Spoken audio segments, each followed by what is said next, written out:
यवतमाळमधील काँग्रेस उमेदवार साहेबराव कांबळे यांनी अचानक आपला उमेदवारी अर्ज मागे घेतलाय। साहेबराव कांबळेंनी अर्ज मागे घेतल्यानं मवियामध्ये खळबळ उडालेली आहे। मवियाकडे पूर्वीचे संख्याबळ नसल्यानं अर्ज मागे घेत असल्याची प्रतिक्रिया त्यांच्याकडून देण्यात आली आहे। आमच्याकडे सध्या संख्याबळ पुरेशी नसल्या कारणाने आपण हे निवडणूक जिंकू शकत नाही अशी माझी धारणा झाली आहे। मी जर फॉर्म भरला नसता तर महाविकास आघाडीकडे कोणी निवडणूक बिनविरोध झाली असती। मी फॉर्म भरला आणि पुन्हा परत घेतला तरी माझ्यावर अलिगेशन झाले असते।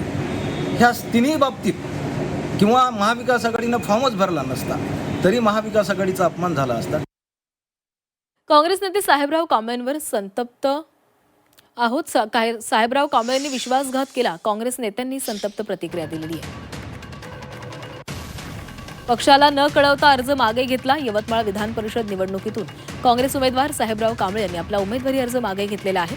यावरून काँग्रेस नेत्यांनी संताप व्यक्त केलेला आहे। उपेक्षित घटकाला न्याय देण्यासाठी अनुसूचित जातीतील उमेदवार काँग्रेसनं दिलेला होता, मात्र कांबळे यांनी पक्षाचा विश्वासघात करणारं कृत्य केलं। हा लोकशाहीचा खून आहे, त्यांनी पक्षाच्या पाठीत खंजीर खुपसला, अशी संतप्त प्रतिक्रिया काँग्रेसचे जिल्हाध्यक्ष सचिन नाईक यांनी दिली आहे। अत्यंत विश्वासाने काँग्रेस पक्षाने ही उमेदवारी दिली की उपेक्षित घटकांना त्यांचे प्रतिनिधी या सभागृहात गेले पाहिजे, म्हणून काँग्रेस नेतृत्वाने संवेदनेने विचार करून ही साहेबराव कांबळे यांना उमेदवारी दिली। परंतु पक्षाला कोणतीही सूचना न देता, पक्षाशी कोणतीही चर्चा न करता साहेबराव कांबळे यांनी हे जे कृत्य केलं आहे, खरोखरच हे पक्षाचा विश्वासघात करणार आहे, पक्षाच्या पाठीत खंजीर खुपसणार आहे।